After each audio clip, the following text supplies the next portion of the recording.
your brand is the soul of how you're communicating, how you help people, and what experience they can expect to have in the world. And so in my mind, no pun intended, I really believe the brand is your art and the rest is science. Marketing is a science, sales is a science, but your brand is the soul of how you're presenting yourself in the world in all forms. It's the Inspiration Place podcast with artist Miriam Schulman. Welcome to the Inspiration Place podcast, an art world insider podcast for artists by an artist, where each week we go behind the scenes to uncover the perspiration and inspiration behind the art. And now, your host, Miriam Schulman. Well, hello there, Passion Maker. This is Miriam Schulman, your curator of inspiration, and welcome back to the Inspiration Plays podcast. I am so grateful that you're here. Today, we're talking all about branding and how that can help you sell more art.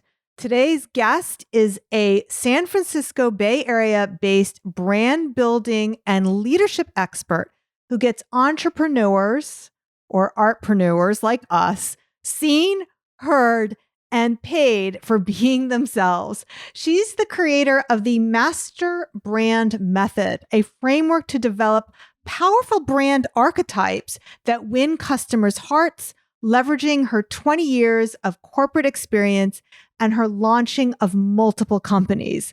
She uses the Master Brand Method in strategic consulting for emerging entrepreneurs, celebrity brands like Oprah Winfrey Network and Steve Harvey, and major corporations, including Verizon, Blue Cross Blue Shield, and Bank of Hawaii. Now, you're going to want to stay until the very end because she's going to share a personality assessment to help you figure out your brand archetype. If you're as obsessed as I am with personality quizzes, you're going to love this one because this personality quiz actually help you learn how to talk about your art and to sell more of it.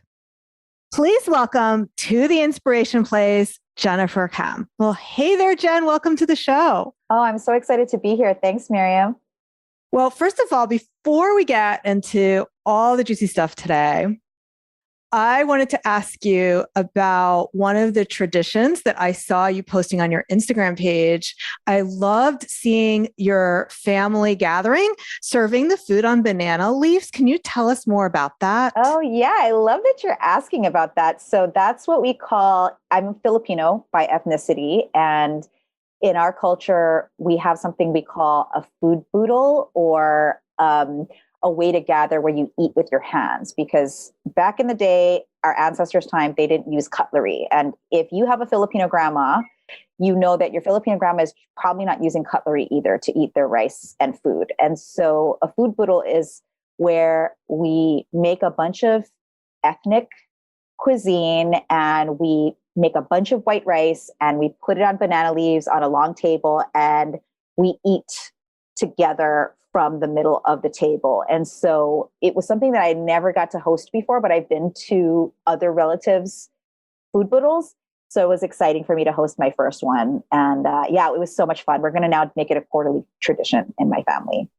That's so cool. Like I've tried other cuisines where you do that, like Ethiopian, they actually give you like this kind of spongy bread. So you're actually using bread to eat with it. Do you have something like that with your cuisine also, or no?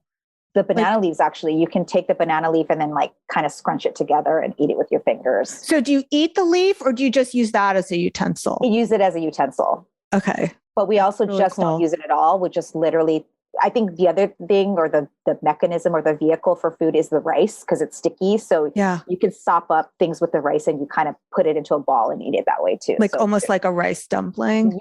Yes, exactly. So I'm really into food, obviously. Me too. I'm a mega foodie. There isn't a food out there that I won't try. You know? Yeah. I recently went to Israel to visit my son, and he said to me, my son is 21. And he said, what do you want to do when you come? It was like, eat. Yes, I love that. And I came back a little bigger than when I left, but it was worth it. That means it was a good trip. That's how I look at things, you know? The food was amazing. Mm-hmm. Okay, so now we're gonna totally switch gears. I don't have a good segue from food into branding. I mean, I probably could have come up with something, and then I've never been good with that. Like, we're talking about tuna sandwiches, and that is how we now, announce B School or whatever it is. Okay, so you are an expert on all things branding, and first of all, just to take it back to step zero, can you just define what a brand is? I'm so glad you asked that question, because I think it is such an ambiguous term that a lot of people not just wonder what it really is, but also it's really status quo thinks of it as your logo, your colors, your typography. And yes, that is part of your brand. But what a brand really is, based on my definition of branding, is how you make people feel through what you offer. And mechanics or vehicles for that include things like your colors, your typography, your website, even if you use funnels or other fancy things to get people to know who you are, or social media. But those are mechanisms. Your brand is the soul of how you're communicating, how you help people, and what experience they can expect to have in the world. And so in my mind, no pun intended, I really believe the brand is your art and the rest is science. Marketing is a science, sales is a science, but your brand is the soul of how you're presenting yourself in the world in all forms. Okay, so then the next obvious question is, do artists need to think about branding, or how should artists think about branding? If we think the obvious question is going to be yes. Yeah, I mean, I think my answer is yes. I think everybody should be thinking about their brand, because the brand is what we buy. And what I mean by that is there are three types of brands. There are personal brands, offer brands, and company brands. And in the case of artists, your offer brand is your art, whatever form that is, whatever, if you're a creative, whatever form. I mean, I consider myself a creative, even though I can't draw a lick and I can't, I'm clumsy with my hands, but I can visualize the future, and business is kind of my art. Like, I really know how to make it happen. So I consider myself, when I think about, my offers, I think of them as, how can I make sure that people see them as valuable and trustworthy? Because ultimately that's what a brand is doing. And so the offer is also your product, right? And if a collector wants to buy your art, they're looking for that special something that is in alignment with their tastes, their preferences, but they're also attracted to the story that you're telling through your art, and certainly through your marketing. And so it is important, because even if you're a niche artist or a niche creative, like, I know that you've interviewed Ashley Longshore, right, on your podcast. And I love her because she is just herself. And I collect her art too. In fact, I'm looking at a piece right on my wall right now. Oh, what is it? It's the butterfly with the emeralds. It's a butterfly. Let's put it that way. I don't know exactly, but I love emeralds. It's my stone. I'm not a May baby, but I wear, my wedding ring is an emerald. When I saw it and she was putting it up, I was like, I need to have that piece. And then I have the little Obama tray that she has. I have some of her purses. Like, I collect a lot of her things. And point is that as an artist, she's really branded herself as really pop art, very bold, very unapologetic, very provocative. And that's her brand as an artist. And so, and then I would also say, before we get too deep into that, it's more than just being what you're offering. It's what you would describe as a personal brand. There is so much, and you can use Ashley Longshore as an example. With artists, there is so much about who we are and who we present to the world.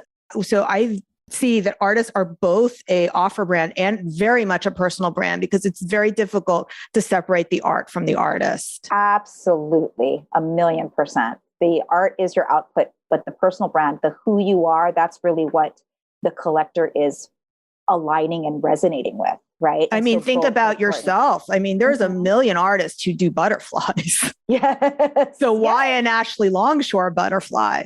Yes. It's not just because of the way it looks. Exactly.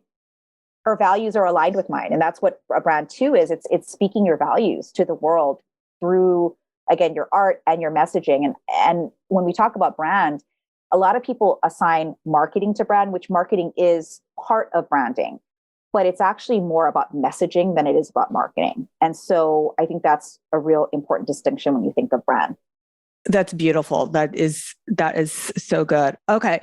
Now that we've defined what a brand is and why we should care about it, are we ready to talk about archetypes yet? We can, absolutely. Or is there something that we need to bridge before we get there? No, I think this is a good segue to that because I think it gives some structure to some of the things that I'm talking about that I hope will support the creatives listening in figuring out how to build their personal and their offer brands in a way that feels aligned and not even because I know that because I consider myself creative. I work with creatives.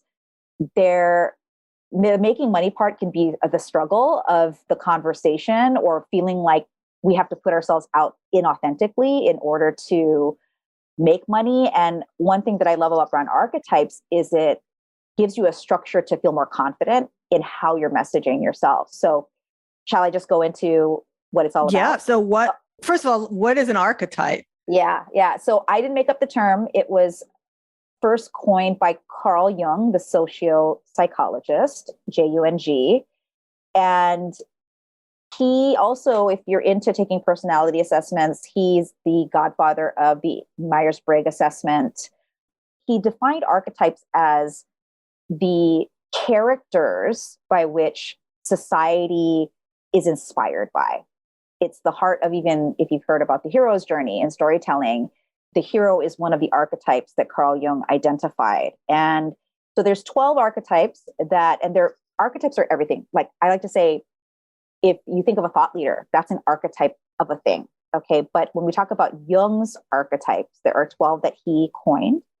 And I learned about them early in my career. I actually started out my career in the advertising world. I was a junior copywriter for Ogilvy, which is one of the biggest advertising agencies in the world. And David Ogilvy is the godfather of marketing and advertising. And anyway, I learned about it there. And as a junior copywriter, I wasn't writing any copy. I was really getting coffee for the account executives. And I learned that this is how they came up with really influential messaging in the marketplace. And so let me explain it a little bit more.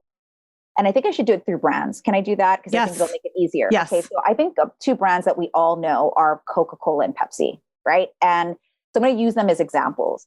Now, Coca-Cola is a muse archetype.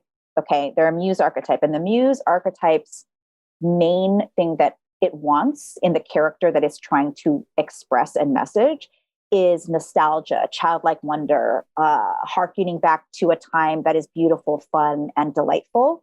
That's the muse's message. Okay. And then Pepsi is a ruler archetype.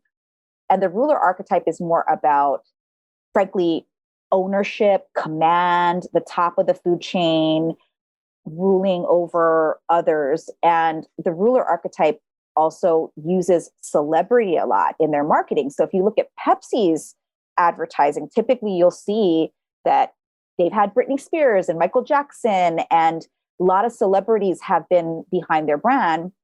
And for Coke, who you think of are the polar bears and Christmas and that type of thing. So I hope that verbal visual I'm trying to give you all as you're listening, that you see that they have really owned how they want to be seen in the world through this archetype model.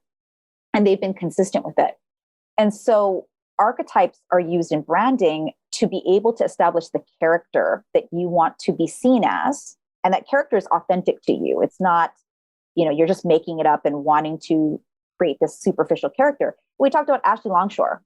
Let me give you an example. Like, I've never had Ashley take my archetype assessment, but I can tell you that just as a brand expert, I can tell you that she's a provocateur archetype. Yes, and definitely.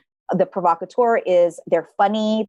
They use mirth and fun to get attention. They are very much tricksters. They will, and when I say that, trickster in an authentic way, like they poke fun at societal status quo things. They are unapologetic, and they're also holding court, meaning they are holding court for their message. And so she's obviously a provocateur, and that's why she's so successful in her niche. I mean, Andy Warhol is pop artist, but very different, right? I think of Andy Warhol as the muse. He's a muse archetype, whereas Ashley as a pop artist is a provocateur. And so again, hopefully this visual verbal is helping you all think of it when you think of your own character, which is the archetype in your own personal and offer brand. And those of you who don't follow Ashley Longshore, I'm just going to give you an example of something she posted recently on Instagram. She said one of her weekend to-do lists, she had a whole list and each one was more outrageous than the next. But one of them was she wanted to find out how to milk an oat. That is so good. That is so her. That is so her. It's so her. It's like, it's so on the edge of raunchy. And sometimes she does go there and sometimes she doesn't. And it's that line that she walks that is so brilliant. Mm-hmm. Mm-hmm. And it's her. You know, what you really admire, besides the fact that she has these pithy, like smart things that she says, is that you really know that's her. Like you really know this is who she is, both on social as well as in her real life. And I think that, you know, especially for us now, social media has obviously been an important marketing mechanism for letting people know how we can help them, which is my definition of marketing. Marketing to me is, you know, how you're helping people and then showing people how you do it. But I love it because I think artists have a chance to they have real stuff to show. You know, artists have real tangible things to show that are beautiful and emotional. And I think artists are well positioned to be great at building their brands as a result of that. So how many different archetypes are there? So there are 12, but in my model, after all my research and study around this powerful, influential idea, is there are 3 that really drive you in terms of building your brand and the characters. So there are 3 main characters in your story of your brand. And so they are what we call the dominant archetype, the intrinsic archetype, and the intuitive archetype. And the most important of the 3 is the dominant, because that's the main way you want your audience to see you, right? So when I named the Ashley and the Coca-Cola and the Pepsi, those were their dominant archetypes. But there are 2 supporting players that support that. And that gives what I call the flavor and the seasoning. They're like the salt and the pepper to your message, because, you know, chicken doesn't taste good without seasoning, right? And for those of you who aren't into chicken, vegetables they taste better with a little seasoning. And I also like to think of it as it's how your message sounds on people's ears. And so what I mean by that is, if you think of Bon Jovi, the band, I hope most people know who Bon Jovi is. There's John Bon Jovi, right? And then there's Richie Sambora. And then there's this third guy that nobody knows who he is. But without him, they wouldn't sound like Bon Jovi. And that's what the brand archetype influence mix, I call it the AIM, the archetype influence mix. That's the mix of the 3 archetypes that help you play the best sound on your audience's ears, if that makes sense. And so there are 3 archetypes. We actually have all 12 archetypes in who we are, but we have 3 top ones that if we get to understand them, we can be more stronger in our messaging.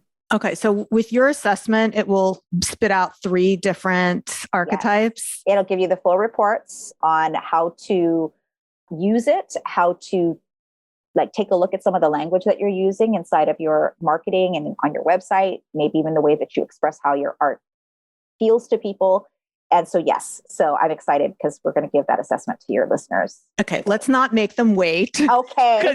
You know, if suddenly they're in the car and they get to where they want to go, they're going to be in suspense. So what is that URL? And we could drop it again at the end. Yeah, it's confidently.me/inspiration.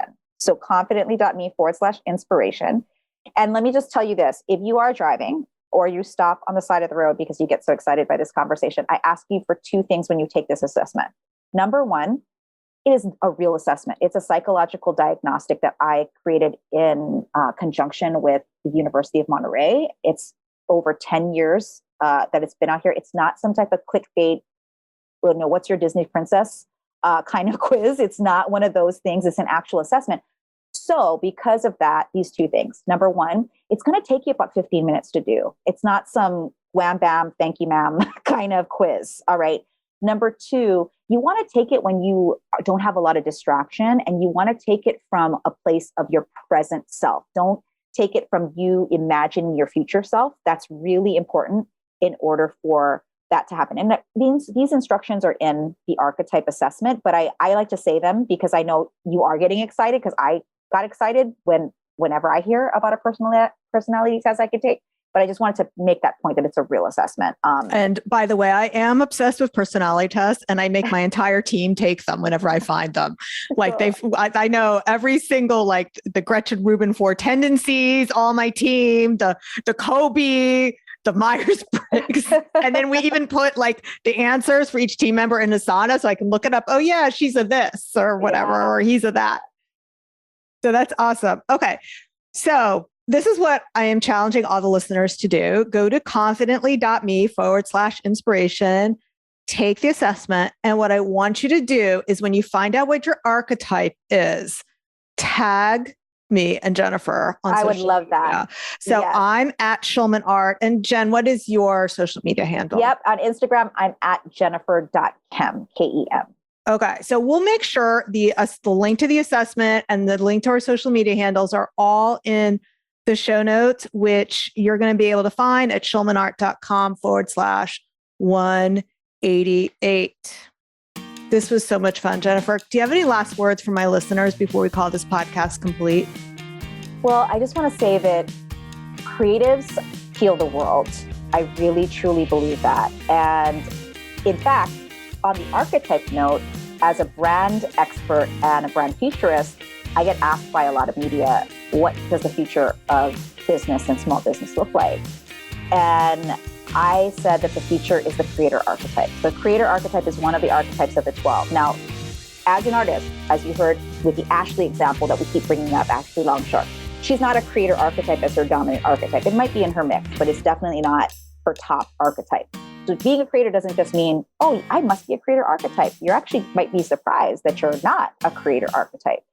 But as a collective, as a society, we need more art. We need more real things versus just manufactured things or fake things, fake news things, or like deep fake on social media things. Artists have always contributed to the world's sanity, even when we're not feeling sane. So I just want to encourage you that if you're an artist, creative, someone who is wanting so badly to help other people through your art, please keep going, because we need more of you. Oh, that was so beautiful, Jennifer. Thank you so much for being with me here today. Thank you, Miriam. Thanks for having me on. By the way, don't forget to check out the personality quiz. It's confidently.me/inspiration. I'm going to personally take the quiz as well. I'll be posting my brand archetype on Instagram, and I would love to hear yours. So make sure you tag me at Schulman Art over on Instagram. Love to hear what result you got. All right. Thanks so much, everyone, for being with us today. I will see you the same time, same place next week. Stay inspired. Thank you for listening to the Inspiration Place podcast. Connect with us on Facebook at facebook.com/SchulmanArt, on Instagram at SchulmanArt, and of course on schulmanart.com.